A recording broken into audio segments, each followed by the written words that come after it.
정선의 한 주점을 고리로 코로나19 소규모 집단 감염이 발생했습니다. 정선구는 사회적 거리 두기를 3단계로 올렸습니다. 코로나19 백신 접종을 마치고도 코로나19에 확진되는 돌파 감염 사례가 늘고 있지만 보건당국은 백신 접종은 반드시 해야 한다고 강조합니다. 코로나19 4차 대유행과 장기화 속에 방역 종사자들은 피로도가 쌓이고 있지만 주말과 휴일까지 반납하고 방역 활동에 매진하고 있습니다. 강원 동해안에 인명피해까지 이어질 수 있는 상어가 나타나는 일이 잦아져 각별한 주의가 필요합니다. 안녕하십니까. 뉴스데스크 강원입니다. 정선군에서 주점발 소규모 집단 감염이 발생하는 등 오늘 오후 6시 기준으로 강원도 내에서 30명의 코로나19 신규 확진자가 발생했습니다. 정선에서는 외지 확진자가 방문한 고한읍의 한 주점을 중심으로 손님과 접촉자, 주인과 종업원 등 8명이 확진됐습니다.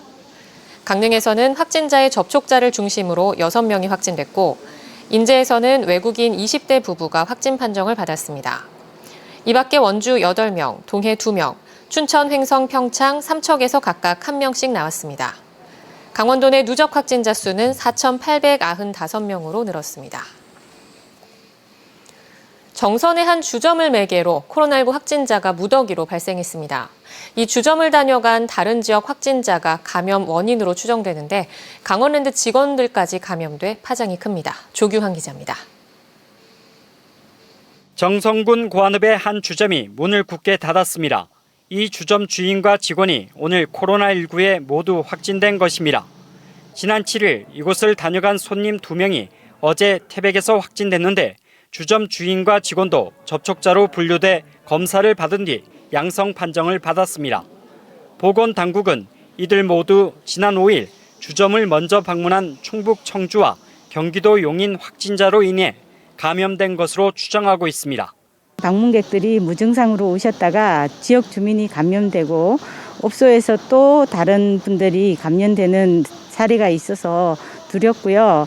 혹시라도 지역 내 델타 변이가 전파될 수도 있을 것 같아서 어제 태백에서 먼저 확진된 2명은 강원랜드 물놀이 시설 인턴 직원들인데 이들은 확진 통보를 받기 전까지 다른 동료들과 기숙사에 머물며 근무했습니다. 이로 인해 다른 인턴 직원 5명도 추가로 감염됐습니다.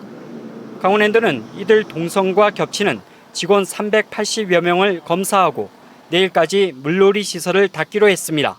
직원들은 마스크를 쓰고 있고 고객 역시 외부로 나올 때 마스크를 쓰게 됩니다. 그래서 현재로서는 감염 동선에 겹치지 않는 걸로 확인이 돼 있고 보건당국은 또 역학조사를 벌이던 중 주점을 방문한 강원랜드 직원 1명이 더 확진된 사실을 확인했습니다. 무더기 감염 사실이 알려지면서 이곳 선별진료소엔 점심시간을 이용해 검체 검사를 받으려는 주민들의 발길이 이어지고 있습니다. 이번 주말부터 정선군 고한읍에서는 야생화 축제와 골목길 정원 박람회가 열립니다. 주민들은 코로나19 사태로 예년보다 행사 규모를 대폭 줄였는데 이마저도 취소하게 됐다며 황당해합니다. 오실 분은 오시는 대로 동네 한 바퀴 돌아보시고 가는 걸로 그렇게 하시고. 아니 갑자기 오늘 떴으니까 황당하죠. 정선군은 사태의 심각성을 고려해 내일 0시부터 오는 27일 자정까지 사회적 거리두기 수준을 2단계에서 3단계로 높이기로 했습니다. MBC 뉴스 조규환입니다. 코로나19 백신 접종을 마치고 14일이 지난 후 코로나19에 확진되는 것을 이른바 돌파 감염이라고 합니다. 지금까지 강원도에서도 모두 30명이 돌파 감염으로 확진 판정을 받았습니다. 강화길 기자가 보도합니다. 고령자 백신 접종 계획에 따라 지난 6월 화이자 백신을 1, 2차 모두 접종한 85살 어르신. 최근 발열 등의 의심 증세가 있어 고성의 선별검사소를 찾았다 코로나19 확진 판정을 받았습니다. 백신을 2차례 다 맞아 안심했는데 코로나19에 감염된 겁니다. 이른바 돌파 감염입니다. 정부가 권장하는 횟수의 접종을 모두 마치고 14일이 훨씬 지났지만 걸린 겁니다. 이 같은 돌파 감염이 강원도에서 벌써 30건이 발생했습니다. 백신 종류별로는 화이자가 가장 많고 아스트라제네카가 그 다음으로 많습니다. 백신을 한 번이라도 맞은 뒤에 코로나19에 걸린 사람을 합치면 231명으로 늘어납니다. 강원도 보건당국은 그렇다고 백신 접종을 미루거나 회피해서는 안 된다고 당부하고 있습니다. 백신 접종 후 감염되더라도 중환자와 사망자가 될 가능성을 낮출 수 있기 때문입니다. 접종을 함으로써 중증으로 다 전이가 안 되고 전파가 안 되고 그다음에 일정 부분 예방 효과가 있기 때문에 도민들께서는 반드시 예방접종 순서가 오면은 접종을 맞으시길 권고드립니다. 하지만 강원도에서 코로나19 백신을 다 맞은 접종자는 32만 명입니다. 도민 전체로 보면 21%가 조금 넘습니다. 11월까지 70%의 접종 목표를 달성하기 위해서는 돌파 감염 같은 변수를 차단하는 것이 중요해 보입니다. MBC 뉴스 강화길입니다. 광복절 대체 공휴일 지정으로 내일부터 사흘 동안의 연휴가 이어집니다. 그런데 코로나19 방역을 최전선에서 맡고 있는 사람들은 주말과 휴일까지 반납하며 근무하고 있습니다. 하루하루 어렵게 버티고 있는 일선 현장, 홍한표 기자가 취재했습니다. 레벨 D 방호복으로 갈아입는 구급대원들. 코로나 확진자가 병원을 이동할 때마다 음압 구급차에 올라탑니다. 낮더위가 30도를 오르내려도 환자를 위해 에어컨을 틀지도 못하고 휴일에도 먼 거리를 이동해야만 합니다. 환자 상황에 따라서 멀게는 서울, 경기권으로도 가고요. 에어로졸 때문에 저희들이 에어컨을 틀고 다니질 못해요. 옷을 다 입고 에어컨을 못 틀고 이렇게 가는 상황이기 때문에 하루 24시간조차 모자란 사람들도 있습니다. 코로나19 방역 최일선에서 분투하고 있는 보건소 직원들인데요. 연일 무더위 속에서 하루 종일 검사 대상자를 안내하고 검체 채취 작업을 계속하고 있습니다. 보건소 내부라고 편한 게 아닙니다. 쉴 새 없이 걸려오는 전화에 응대하고 밀려드는 항의까지 받다 보면 아예 끼니를 거르기 일쑤입니다. 얼마나 근무할까? 직원 한 명을 무작위로 뽑아 근무 일자를 확인해 봤더니 올해 1월부터 7월까지 212일 가운데 토요일, 일요일에도 거의 다 나와 근무했고 2월에 설날 하루, 6월에 하루, 단 이틀만 보건소에 나오지 않았습니다. 접촉자들을 부르고 이러다 보면 또 선별진료소가 바빠지기 시작하죠. 거기가 이제 이용객이 많다 보면은 또 거기도 인원을 충당해야 되는 문제 이런 것부터 여타 확진자가 하여튼 한 명 발생하면서부터는 초긴장 상태고 전쟁터라고 보시면 됩니다. 보건소 역학조사관들도 휴가는 엄두도 내지 못합니다. CCTV 영상을 장시간 확인해 이동 동선과 접촉자를 파악하거나 코로나19 선별검사 모두 이들의 몫입니다. 그럴 때는 거의 12시 넘어 들어가는 경우도 많이 있죠. 예, 그래도 지금은 좀 한 자릿수로 줄어서 지금 7월경에는 거의 저희 직원들 다 12시, 1시만 하고 있습니다. 우리에게 평화로운 일상을 돌려주기 위한 소명을 안고 오늘도 주말과 휴가도 있고 방역의 최일선에서 뛰고 있습니다. MBC 뉴스 홍한표입니다.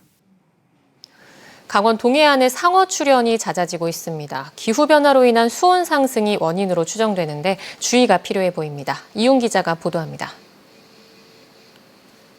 지난 6월 속초 장사항 앞바다에서 길이 3m, 둘레 1.6m가량의 상어 한 마리가 그물에 걸려 죽은 채 발견됐습니다. 혼획된 상어는 성질이 난폭하고 사람을 공격하는 것으로 알려진 청상아리. 이 청상아리는 지난 2016년 이후 최근까지 동해와 강릉, 속초 등 강원 동해안에서 3마리가 잡혔습니다. 지난 4일에는 강릉 소돌항 앞바다에서 길이 2.5m의 악상어 한 마리가 혼획됐습니다. 사람을 공격한 사례는 없지만 성질이 온순하지는 않은 것으로 알려졌습니다. 악상어는 지난 2006년부터 최근까지 강원 동해안에서 6마리가 잡혔습니다. 이 밖에 공격성이 강한 다른 상어도 강원 동해안에서 심심치 않게 발견되고 있습니다. 영화 조수로 알려진 식인상어 백상아리는 지난 1998년 양양에서 혼획된 이후 삼척, 동해, 고성 등에서 최근까지 9마리나 발견됐습니다. 보트와 사람을 공격하는 청세리상어도 지난 2013년 14마리가 발견되기도 했습니다. 상어는 보통 한류와 난류가 만나면서 먹잇감이 형성되는 시기에 남해안에서 서해안으로 이동하지만 최근에는 동해안에서도 발견되는 일이 잦아졌습니다.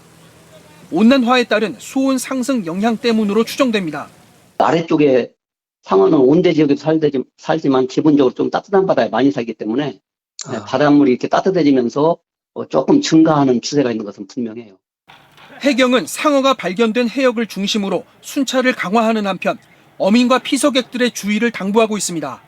바다에서 상어를 만났을 때에는 바위나 바닥에 달라붙어 움직이지 말고 소리를 지르거나 첨벙거리는 등 상어를 자극하는 행동은 삼가주시기 바랍니다.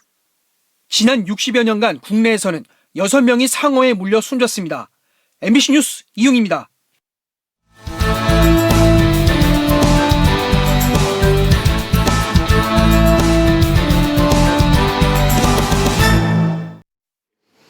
전교조 강원지부가 교육부의 강원도 교원 감축안에 반발하는 성명을 발표했습니다. 전교조 강원지부는 교원 감축으로 이미 강원 지역 많은 학교에서 교사와 학생들이 겸임 수업 등의 어려움을 겪고 있다며 교육부의 감축안은 농산어촌 소규모 학교 교육을 포기하겠다는 말이라며 강원 교육을 홀대하지 말고 즉각 철회하라고 촉구했습니다.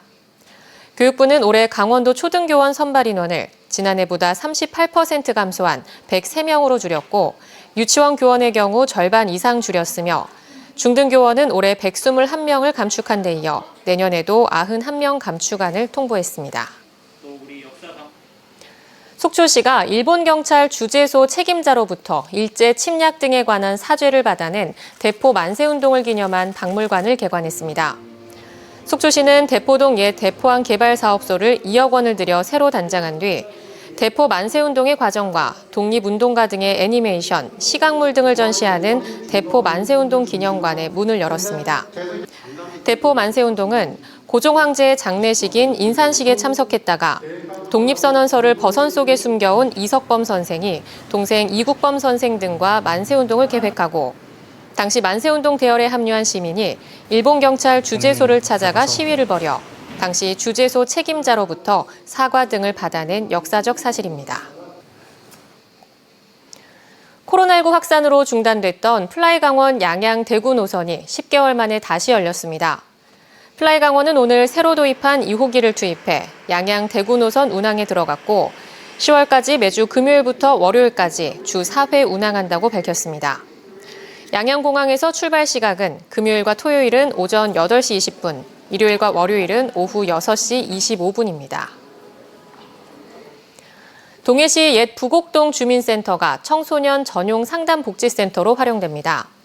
동해시는 2억 원을 들여 옛 부곡동 주민센터 건물을 리모델링해 이달부터 1층은 청소년 상담복지센터로 2층은 학교 밖 청소년 지원센터로 운영한다고 밝혔습니다.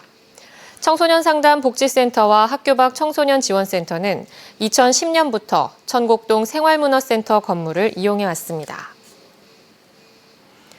대한핸드볼협회가 주최하는 대학 핸드볼 통합리그가 내년부터 5년 연속 태백시에서 개최됩니다. 태백시와 대한핸드볼협회는 태백을 핸드볼 메카로 발전시키기 위해 대학 핸드볼 통합리그와 태백산기 핸드볼 대회를 내년부터 2026년까지 태백에서 개최하기로 협약했습니다. 태백시는 5년 연속 전국대회를 개최함으로써 지역 경제에 도움이 될 것으로 기대하고 있습니다. 올해 대학 핸드볼 통합리그는 코로나19 상황 속에서도 태백에서 1, 2차와 파이널 리그까지 모두 마쳤습니다. 강원 뉴스 마칩니다. 고맙습니다.